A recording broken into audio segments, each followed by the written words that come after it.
ലൈംഗിക അതിക്രമ ആരോപണം നേരിട്ട യുവാവ് ആത്മഹത്യ ചെയ്ത സംഭവത്തിൽ ഇപ്പോൾ പ്രതി ഷിംജിത ഇപ്പോൾ പിടിയിലായിരിക്കുന്നു എന്നുള്ള വിവരം പുറത്തുവരുന്നു.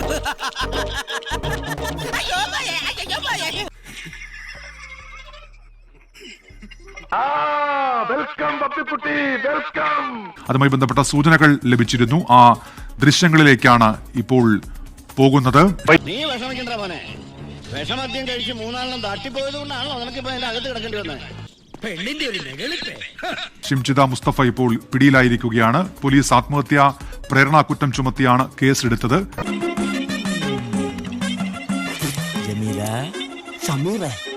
അല്ല സാറേ, എന്താ ഇവിടെ ആശാൻ കുളിക്കുമായിരുന്നോ?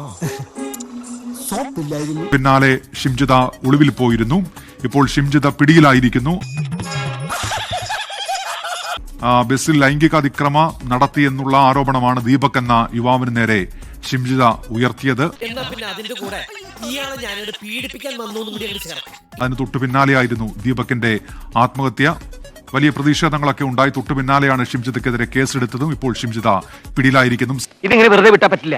റോസപ്പ് പോലുള്ള കവിള എനിക്ക് കൊതിയായിട്ട് പാടില്ല. ഞാൻ എന്ന് 2 പൊട്ടിച്ചിട്ട് ഓടിയിട്ട് വരാം. എന്നെ ഒന്ന് അനുഗ്രഹിച്ചേ. വേണ്ട. ഈ കേസുമായി ബന്ധപ്പെട്ട് യുവതി ഇതിനോടകം തന്നെ മുൻകൂർ ജാമ്യാപേക്ഷ സമർപ്പിച്ചിട്ടുണ്ട്. അത് നാളെ ആയിരിക്കും പരിഗണിക്കുക. അതിനിടയിലാണ് ഇപ്പോൾ വടകരയിൽ ബന്ധു വീട്ടിൽ വെച്ചുകൊണ്ട് അന്വേഷണ സംഘം ഈ പ്രതിയെ പിടികൂടിയിരിക്കുന്നത്.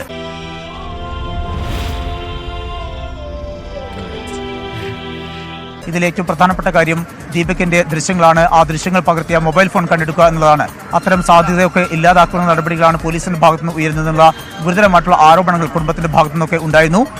പാവപ്പെട്ട ആൾക്കാരുടെ ജില്ലാ കോടതിയും ഹൈക്കോടതിയും സുപ്രീം കോടതിയും എല്ലാം ഈ പോലീസ് സ്റ്റേഷനാണ്. ഇവിടെ എന്ത് കേസും പരിഹാരമുണ്ടോ, എന്ത് തരം കൊട്ടേഷനും നമ്മളുണ്ട്. അതിനിടയിലാണ് ഇപ്പോൾ പ്രതിയുടെ അറസ്റ്റ് പോലീസ് രേഖപ്പെടുത്തിയിരിക്കുന്നത്. വൈകാതെ തന്നെ കോഴിക്കോട് മെഡിക്കൽ കോളേജ് പോലീസ് സ്റ്റേഷനിലേക്കോ അല്ലെങ്കിൽ ACPയുടെ ഓഫീസിലേക്കോ കൊണ്ടുവരും എന്നാണ് നമുക്ക് മനസ്സിലാക്കാനാവുന്നത്.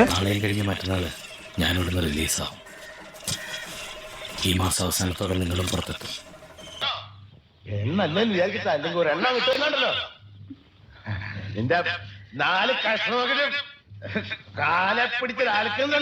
ഒപ്പം തന്നെ കുന്നമംഗലം കോടതിയിലേക്ക് കൊണ്ടുപോയിക്കൊണ്ട് അവിടുന്ന് തുടർ നടപടിയിലേക്ക് നീങ്ങാനുള്ള മജിസ്ട്രേറ്റ് മുമ്പാകെ ഹാജരാക്കാനുള്ള സാധ്യതയും നിലനിൽക്കുന്നുണ്ട്.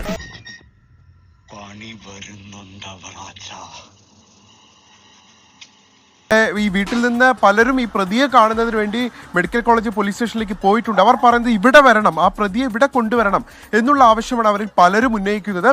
ഇന്ന് രാവിലെ എന്റെ പ്രഷർ കൂട്ടാൻ വേണ്ടി ഇങ്ങോട്ട് വന്നു. അല്ലെങ്കിൽ ഞാൻ ഗുളികയിൽ ചൊറയും കൊണ്ടുവരും രാവിലെ. ദൈവത്തിനപ്പുറം മജിസ്ട്രേറ്റ് ഉണ്ടാവുന്ന പറയുന്നത്. എന്തെന്ന് ദൈവത്തിനപ്പുറം മജിസ്ട്രേറ്റ് ഉണ്ടാവുന്ന പറയുന്നത്. പോലീസ് സ്റ്റേഷനിലേക്ക് കൊണ്ടുവരിക എന്നുള്ളത് തന്നെയാണ്. പക്ഷേ നിലവിലത്തെ സാഹചര്യത്തിൽ അതിന് സാധിക്കാത്തത് ഈ മെഡിക്കൽ കോളേജ് പോലീസ് സ്റ്റേഷന് മുന്നിൽ വലിയ രീതിയിൽ ആളുകൾ തടിച്ചുകൂടുന്ന സാഹചര്യം ഉണ്ടായിട്ടുണ്ട്.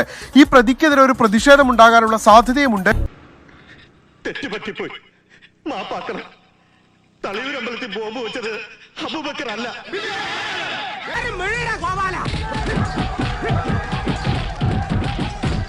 ഇപ്പൊ കിട്ടിയ ഇടിന്റെ കാരണം എന്താ? ഇതിന്റെ മുമ്പ് കിട്ടിയ ഇടിന്റെ കാരണമൊക്കെ പൊങ്ങക്കറിയോ? ഈ വേണീറ്റ് സ്ഥലം കാലിയാകാൻ നോക്ക്.